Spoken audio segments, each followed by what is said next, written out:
Hello my beautiful friends. आज मैं एक हॉरर थ्रिलर मूवी पंच अक्षरम मूवी एक्सप्लेन करने जा रही हूँ। कैसा हो अगर हमें अपने फ्यूचर के बारे में पहले ही पता चल जाए तो क्या वो एक वरदान होगा या श्राप। मूवी स्टार्ट होती है 11वीं सदी के एक सोलर राज्य को दिखाते हुए जो कि बहुत ही तरक्की कर रहा होता है। यहाँ के लोग बिना कुछ जाने भविष्य की चिंता किए बड़े ही मजे के साथ रह रहे होते हैं, लेकिन उनमें से एक इंसान होता है जिसे बड़ी ही जिज्ञासा थी, इसीलिए वो सच की खोज करने सफर पर निकल पड़ा और रास्तों में वो हजारों नई नई चीजें देखता और सीखता गया। आगे उसे एक पहाड़ मिला जिसे देखकर वो बस अंदर चला गया और कुछ समय बाद वो भूख और प्यास से बेहोश हो गया। उसे वहाँ एक ऋषि मिले, उन्होंने उसे खाना दिया, ज्ञान दिया और फिर उसे सारी विद्याएं सिखाई और आदि से अंत तक सभी चीजों का ज्ञान दिया। फिर वो वहाँ से चल पड़ा और कई महाद्वीपों का सफर करते हुए उसने बहुत सी किताब और भाषाओं को सीखा, जिससे वह इस निष्कर्ष पे पहुंचा इतिहास हमेशा वापस आता है। और कालचक्र से प्रेरित होकर उसने किताब को लिखा और उस किताब को वह एक साधारण आदमी को देकर मोक्ष प्राप्त करने चला गया, क्योंकि वह समझ चुका था कि जहाँ समय खत्म होता है वहीं से फिर से शुरू होता है और इतिहास हमेशा खुद को दोहराता रहता है और सब कुछ बार बार होता रहेगा। आदि और अंत एक ही है। इसके बाद वह किताब उसकी शक्ति जानने वाले एक राजा ने अपने कब्जे में ले लिया। जब उसने किताब का पहला पन्ना पढ़ा तो उस निसंतान राजा के घर में संतान पैदा हो गई, जिससे राजा बहुत प्रभावित हुआ। लेकिन कुछ दिनों बाद उसे एक डरावना सपना आया और उसने किताब को आगे पढ़ा जिसमें कुछ युद्ध करने के बारे में लिखा था। इसीलिए राजा ने भी युद्ध की तैयारी शुरू कर दी, लेकिन जनता इस बात से डर गई और वो उस किताब को शापित समझने लगी और उसको मिटाने की कोशिश करने लगी। और दूसरी तरफ युद्ध भी शुरू हो चुका था और हजारों लोग रोज मारे जाने लगे। राजा ने माहौल देखकर अपने बेटे और रानी को किताब दे दी और उसे छुप छुपा कर कहीं भेज दिया। स्टोरी प्रेजेंट में आती है और यहाँ हम देखते हैं एक आदमी को और ये एक ट्रैवलर है, इसीलिए हम इसे ट्रैवलर ही बोलेंगे क्योंकि हम इस कहानी में कैरेक्टर्स के नाम उनके काम से याद रखेंगे। एंड वो ट्रैवलर सारी दुनिया घूमता है, नई नई जगहों के बारे में लिखता है और उसके पास ना ही फोन है ना ही वो किसी तरह से दुनिया से कनेक्ट रहता है। इसके बाद हम स्टोरी के सेकंड कैरेक्टर को देखते हैं जिसका नाम है जीविका। वो एक सोशल वर्कर है। आज उसका बर्थडे है, इसलिए वो हमेशा ही चैरिटी करती रहती है और किस तरह से लोगों का भला हो बस इसी चीज में रहती है। यहाँ तक कि उसने बैंगलोर में एक कॉन्सर्ट भी ऑर्गेनाइज किया है जिसके पैसे अनाथ बच्चों की हेल्प के लिए जाएंगे। एंड वो बहुत ही इनोसेंट एंड काइंड हार्टेड है। अब हम यहाँ थर्ड कैरेक्टर से मिलते हैं समीरा।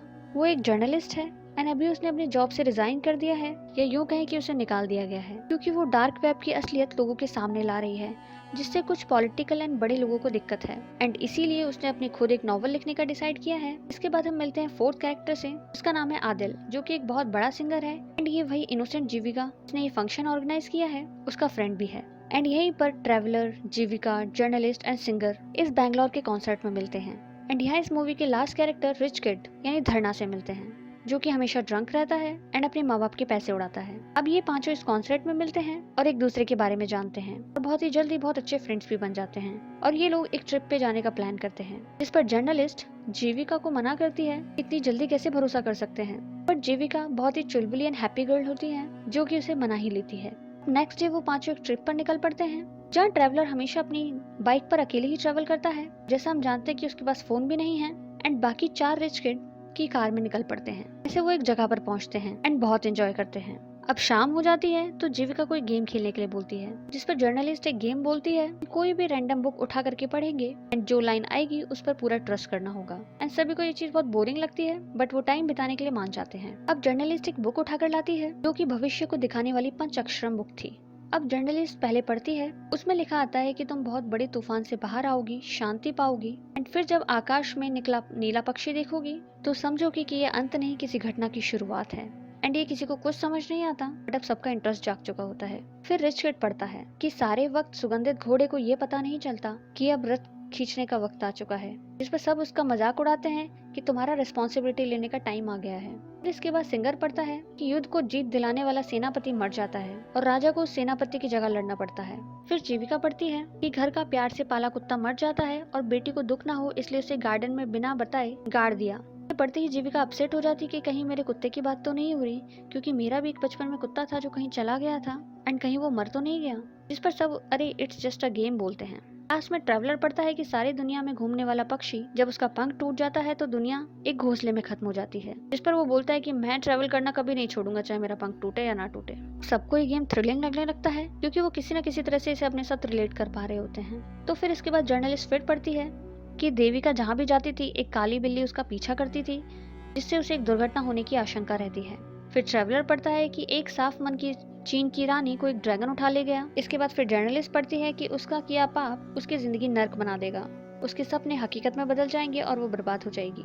रिच किड पढ़ता है कि पहाड़ की चोटी पर पहुंचने का सपना देखने वाला इसी डर से कि फिसल जाऊंगा नहीं चढ़ता। जब वो चोटी पर पहुंच जाता है तो उसका डर सच हो गया। फिर जीविका पढ़ती है कि साफ मन के किसी इंसान का सामना बुरे इंसान से होगा एंड ये जमाना बुरे लोगों का ही है, इस बात पर तो विश्वास करने लगेगी। सिंगर पढ़ता है कि कला खुद के लिए ही खुद को श्रापित करने वाली एक दिन तुम्हें मिटा देगी।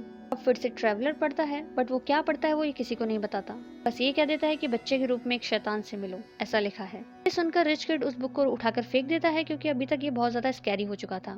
ये सब बातें किसी न किसी को हर चीज की याद दिला रही होती हैं एंड वो उसे कि कितनी नेगेटिव बुक है ऐसा बोलकर फेंक देते हैं। अब नेक्स्ट डे वो रेडी होकर निकलते हैं, बट उनकी गाड़ी के नीचे कुत्ता आ जाता है जिससे सब डर जाते हैं कि कहीं उस बुक की बातें सच तो नहीं होने लगी। पर लेकिन कुत्ता पहले से मरा हुआ था, ये सोचकर वो लोग आगे बढ़ जाते हैं। कुछ दिन बाद सिंगर को एक न्यू चांस मिलने वाला होता है कोक स्टूडियो में गाने का। उसकी टीम प्रैक्टिस कर रही होती है, तभी उसके ड्रमर की तबीयत खराब हो जाती है एंड दूसरी तरफ जर्नलिस्ट को भी रात में काली बिल्ली डरा देती है, जिससे वो ग्रुप में व्हाट्सएप करती है। अब नेक्स्ट डे जर्नलिस्ट को कॉल आता है कि सब फ्रेंड्स मिल रहे हैं और वो भी आ जाते हैं और ये चारों मिलकर जर्नलिस्ट पर ही भड़क पड़ते हैं कि ये कैसा गेम खिलाया है तुमने, कोई ब्लैक मैजिक है क्या, क्योंकि यहाँ चारों के साथ ही कुछ ना कुछ गड़बड़ हो रही होती है। जहाँ रिच किड बताता है कि उसके डैड ने एक हफ्ते में सारी रिस्पॉन्सिबिलिटी उठाने के लिए कहा है, जबकि ये सब तो उसका छोटा भाई संभालता था और अब तक वो एकदम फ्री बर्ड की तरह घूमता था। तो अचानक ये सब क्यों हुआ और सिंगर के साथ जो उसका ड्रमर था उसे स्ट्रोक आ गया है एंड उसके बिना ये कॉन्सर्ट कैसे करेगा। और ऐसा ही उस बुक में लिखा होता है कि सेनापति मर जाता है एंड अब सब बहुत ज्यादा डर गए होते हैं। ट्रैवलर बोलता है कि ऐसा कुछ नहीं है, अगर ऐसा होता तो उसके साथ भी कुछ ना कुछ जरूर हुआ होता, क्योंकि ये सब तभी से हो रहा है जब से जर्नलिस्ट ने उस बिल्ली का मैसेज किया है। और वो सभी सोचने लगते हैं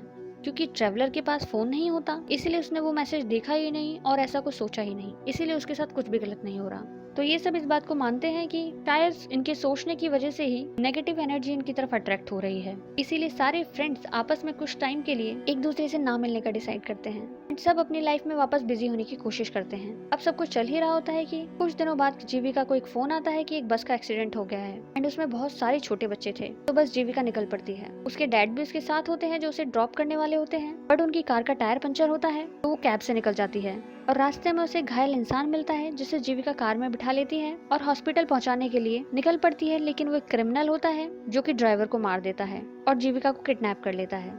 और दूसरी तरफ जर्नलिस्ट को भी डरावने सपने आने लगते हैं कि उसकी माँ का घोस्ट उसे सपने में डरा रहा है। और सिंगर भी गिटार प्रैक्टिस करते वक्त उसे एक बिजली का झटका लगता है, जैसा कि बुक में ही लिखा था, कला एक दिन तुम्हें मार डालेगी। और रिच किड का भी पैशन कार रेसिंग था जिससे वो हमेशा डरता था, लेकिन आज वो पहली बार पार्टिसिपेट करने का डिसाइड करता है एंड बहुत ही अच्छा परफॉर्म कर रहा होता है। लेकिन लास्ट मोमेंट पर उसकी कार पलट जाती है, सेम वैसे ही जैसे बुक में लिखा था। पहाड़ की चोटी पर पहुंचकर फिसलने का डर, और वो सच हो गया। उसका बहुत बुरा एक्सीडेंट होता है और अब ट्रैवलर भी कुछ गुंडों के बीच फंस जाता है और उसकी जमकर लड़ाई होती है। और दूसरी ओर जीविका को वो क्रिमिनल किडनैप करके ले जा रहा होता है, तभी उसके सामने एक और गाड़ी आती है और उसमें से एक आदमी निकलता है और वो उस क्रिमिनल को मार गिराता है एंड उसे अपनी टेम्पो कार में डाल लेता है एंड जीविका को भी लिफ्ट देता है। कोई एक चेक पोस्ट दिखता है और इससे पहले जीविका कुछ कह पाती, वो आदमी जीविका का सर विंडो में मारकर उसे बेहोश कर देता है। और ये आदमी तो शायद पहले वाले आदमी से भी बड़ा क्रिमिनल लग रहा होता है। अब जर्नलिस्ट फेसबुक चला रही होती है, तभी वो देखती है कि सिंगर की एक्सीडेंट की न्यूज पूरे फेसबुक पर होती है। अब वो फटाफट हॉस्पिटल पहुंचती है और वो रिच किड को भी इन्फॉर्म करती है जो कि उसी हॉस्पिटल में एडमिट होता है एंड ट्रैवलर भी वहाँ फेसबुक की मदद से पहुंच जाता है। अब यहाँ पर चारों फ्रेंड्स की रीडिंग एकदम एग्जैक्ट बैठती है कि उनके साथ वही हो रहा है जो उन्होंने बुक में पढ़ा था। एंड अब वो चारों मिलकर जीविका के बारे में सोचने लगते हैं क्योंकि ना ही उसका फोन लग रहा होता है और ना ही उसका कुछ पता होता है। अब ट्रैवलर और जर्नलिस्ट दोनों उसके घर जाते हैं और वहाँ जाकर पता चलता है कि जीविका बहुत देर पहले कोई बच्चों की मदद करने के लिए एक्सीडेंट स्पॉट पर गई थी, बट अब उसका कुछ पता नहीं चल रहा। और जिस हाईवे से वो गई थी उस हाईवे पर ड्राइवर की लाश मिली है एंड वहाँ से 4 और लड़की भी किडनैप हो चुकी हैं। अब लोग इस अजम्पशन पे पहुँचते हैं कि शायद जीविका भी किडनैप हो गई है। अब दूसरी तरफ हम देखते हैं कि थोड़े ही समय बाद सिंगर को भी होश आ जाता है एंड अब वो चारों मिलकर जीविका को ढूंढने का डिसाइड करते हैं। अब जिसमें ट्रैवलर बताता है कि उस दिन बुक में उसकी रीडिंग के आगे और भी बहुत कुछ लिखा था कि उसे बच्चे के रूप में एक शैतान मिलेगा और तू एक नया रास्ता खोजेगा और हमें अब इस बुक के आगे के आंसर्स भी उस बुक में से ही मिलेंगे। तो वो लोग बुक ढूंढने का डिसाइड करते हैं, जिस पर जर्नलिस्ट बोलती है कि वो बुक मेरे ही पास है एंड अब सारे के सारे भड़क जाते हैं एंड वो सब इल्जाम जर्नलिस्ट पर लगाते हैं कि शायद ये सब उसी की वजह से हो रहा है। जिस पर जर्नलिस्ट बोलती है कि ये बुक उसे लाइब्रेरी से मिली थी और वो बस उसे पढ़ना चाहती थी, इसीलिए उसने खुद उस बुक को उस लॉज में रखा था। अब इससे बाकी तीनों बहुत नाराज हो जाते हैं, बट लेकिन उनके पास कोई दूसरा रास्ता नहीं था, इसलिए अपने सवालों के जवाब जानने के लिए वो फिर से उस बुक को पढ़ने का डिसाइड करते हैं। दूसरी तरफ हम देखते हैं कि वो क्रिमिनल जीविका को एक सुनसान जगह ले आया है और वहाँ पर जीविका के अलावा और भी बहुत सारी लड़कियां बंद हैं। और यहाँ पर लड़कियों को डार्क वेब के लिए किडनैप करके टॉर्चर किया जाता है और यहाँ पर भी सारी लड़कियां बस एक एक करके अपने मरने का वेट कर रही हैं। तभी वो शैतान आकर एक लड़की को ले जाता है और अब दूसरी तरफ जीविका के चारों दोस्त बुक रीडिंग स्टार्ट करते हैं, जिसमें आता है कि सारे दोस्त मिलकर अपने लक्ष्य की ओर बढ़ते हैं और वो अपने अंदर रहस्य रखकर ज्यादा आगे नहीं जा पाएंगे। इसीलिए अब सब अपने सीक्रेट बताना स्टार्ट करते हैं, जिसमें सिंगर बताता है कि उसकी गर्लफ्रेंड थी 6 साल पहले एंड सब कुछ बहुत अच्छा था और उसका म्यूजिशियन बनना भी उसकी गर्लफ्रेंड की ही इच्छा थी। लेकिन एक दिन सिंगर को पता चला कि उसकी गर्लफ्रेंड को कैंसर है एंड उस वजह से उसकी गर्लफ्रेंड दुनिया छोड़कर चली गई एंड तब से सिंगर ने खुद को म्यूजिक में डुबा दिया। ट्रैवलर बताता है कि 8 साल पहले वो एक बहुत बड़ा ड्रग एडिक्ट था एंड जब ड्रग का ओवरडोज हुआ तब उसका फ्रेंड दुनिया छोड़कर चला गया। तब से उसने ड्रग्स को छोड़ दिया और ट्रैवलिंग स्टार्ट की और पहली बार उसे फ्रेंड्स मिले हैं। फिर जर्नलिस्ट बताती है कि बचपन में उसकी मॉम पागल हो गई थी क्योंकि उनके डैड ने उन्हें छोड़ दिया था एंड उनकी हालत इतनी खराब हो चुकी थी कि उन्हें देख पाना भी मुश्किल था एंड उसने इस सब से परेशान होकर अपनी माँ के दुख का अंत कर दिया एंड इसके बाद वो टूट टूट कर रोने लगती है। अब दूसरी तरफ हम देखते हैं कि वो शैतान एक लड़की को टॉर्चर कर रहा होता है और वो जीविका को एक कैट देता है क्योंकि वो जीविका के अंदर की बुराई निकालना चाहता था। इसीलिए वो जीविका को कैट खत्म करने के लिए देता है, नहीं तो वो उस लड़की को मार देगा। और उस लड़की को ऐसे शौक लगते हुए देखकर जीविका ना चाहते हुए भी उस कैट को मार डालती है और ये सब कुछ डार्क वेब पे अपलोड हो रहा होता है। ये डार्क वेब एक ऐसी वेबसाइट होती है जहाँ पर सारे इलीगल काम होते हैं। यहाँ ये क्रिमिनल यही दिखाना चाहता था कि हर इंसान के अंदर बुरी आदतें होती हैं। अब दूसरी तरफ ट्रैवलर बुक पढ़ता है, जिसमें आता है कि 4 दिन तक राजा अपनी सेना के साथ युद्ध के मैदान में लड़ता रहा, लेकिन सेना पीछे हट जाती है और साउथ के डायरेक्शन से एक चील राजा के लिए खबर लाती है। इसीलिए सब के सब साउथ में जाने का डिसाइड करते हैं। अब उन्हें चलते हुए काफी समय हो जाता है। अब रिच किड को बहुत गुस्सा आता है कि बुक में शायद सब कुछ झूठ लिखा है। इस पर जर्नलिस्ट उसे भरोसा रखने के लिए कहती है। तभी उनके सामने से कार निकलती है जिस पर एक चील बनी होती है ना। वो सब लोग उसका पीछा करते हैं और बाइक से ट्रैवलर भी उसे फॉलो करता है। अब वो गाड़ी एक जगह रुक जाती है। फिर वो बुक को आगे पढ़ते हैं जिस पर आता है कि चील नदी के किनारे बैठ गई और एक नंबर आता है और वो लोग आगे बढ़ जाते हैं। एंड अब कुछ टाइम बाद गाड़ी चलाते हुए स्पीडोमीटर में जो नंबर आ रहे होते हैं वो एग्जैक्ट 1 किलोमीटर बाद वही नंबर बन जाएगा जो बुक में बस के आगे लिखा था 13628, जिसे ढूंढना था। तभी उनके माइलस्टोन पर 137 दिखता है, मतलब कि अगला माइलस्टोन 136 होगा। अब बस उन्हें 28 नंबर ढूंढना है और वो रुक कर वहीं पर 28 नंबर ढूंढने लगते हैं। तभी जर्नलिस्ट को एक शैडो दिखाई देता है और वो शैडो को ध्यान से देखने पर 28 नंबर भी मिल जाता है।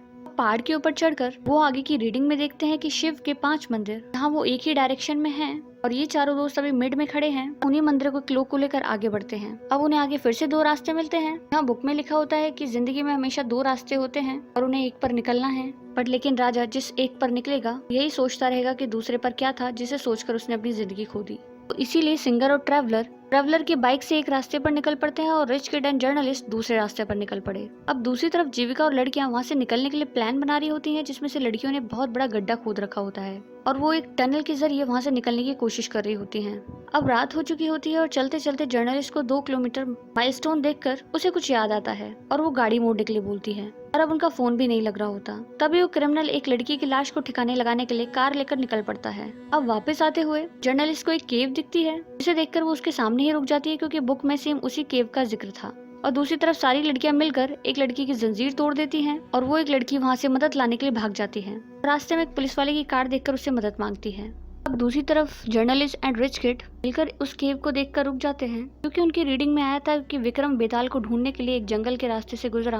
वो जिसे ढूंढ रहा था वो एक बरगद के पेड़ के नीचे एक शांत गुफा में था। इससे वो आइडिया लगाते हैं कि जरूर उस केव के आसपास ही कुछ होगा और उन्हें वहाँ एक बिल्डिंग मिलती है। दूसरी तरफ वो क्रिमिनल भी लाश को जलने लगा रहा होता है और वो पुलिस वाला जो उस लड़की को मिला था वो लड़की उस पुलिस वाले से हेल्प मांगती है और वो उसे जीप में बिठाकर किडनैपर की लोकेशन दिखाने के लिए कहता है। वो लड़की ना चाहते हुए भी पुलिस वाले के साथ वापस आ जाती है। वहाँ पर जर्नलिस्ट एंड रिच किड भी पहले ही पहुंच चुके होते हैं गुफा को फॉलो करते हुए। एंड जर्नलिस्ट पुलिस वाले को देखकर अंदर छुप जाती है क्योंकि वो जर्नलिस्ट थी, इसीलिए पहले वो हर जगह का पता लगाने की कोशिश करती है और रिच किड बाहर रुककर ही वेट करता है ताकि कोई आए तो वो उसे इन्फॉर्म कर देगा। पुलिस वाला भी उस लड़की को लेकर वहाँ पहुँचता है और वो उल्टा उस रिच गाय को ही किडनैपर बोलकर बिल्डिंग के अंदर ले जाता है। तबकि लड़की साफ मना कर रही होती है कि ये वो लड़का नहीं है। यहाँ हम क्लियरली देख पाते हैं कि पुलिस वाला उस किडनैपर से मिला हुआ है और ये अब इन दोनों को ही हॉस्टेज बना लेता है। अब दूसरी तरफ सिंगर एंड ट्रैवलर भी भटक रहे होते हैं एंड वो क्रिमिनल भी लाश को डंप करके वापस आ रहा होता है और वो रास्ते में उन दोनों से टकरा जाता है।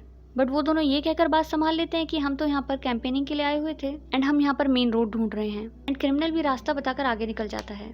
ट्रैवलर उसके हाथ पर वो ड्रैगन का टैटू देख लेता है एंड सिंगर को भी याद आता है कि उसकी रीडिंग में आया था कि आग फेंकता हुआ ड्रैगन अपनी गुफा में चला गया। एंड वो दोनों उसका पीछा करने लगते हैं। अब किडनैपर अपनी जगह पर पहुंचता है और पुलिस वाला उसे सब बता देता है कि ये लड़की यहाँ से भागने की कोशिश कर रही थी और वो क्रिमिनल रिच किड के सामने ही उस लड़की को मार डालता है। और अब उस रिच किड के साथ उसकी तगड़ी फाइट होती है, लेकिन वो उसे बांध देता है और वो जर्नलिस्ट को भी पकड़ लेता है जो उसी बिल्डिंग में छिपी हुई थी। एंड तब तक ट्रैवलर एंड सिंगर दोनों वहां पर पहुंच जाते हैं एंड यहाँ वो क्रिमिनल सबको मारने ही वाला होता है। तब सिंगर और ट्रैवलर दोनों के दोनों अपनी बहुत हिम्मत दिखाते हैं और एक तगड़ी फाइट होती है और इसी बीच ट्रैवलर को गोली भी लग जाती है जर्नलिस्ट को बचाते हुए। एंड अब लास्ट मोमेंट पर किडनैपर की बुलेट खत्म हो जाती है, इसलिए सिंगर इसका फायदा उठाते हुए उस किडनैपर को शूट कर देता है और अब यहाँ सबको बचा लिया जाता है और यहाँ पर डार्क वेब का भी खुलासा होता है एंड अब सब कुछ ठीक हो जाता है।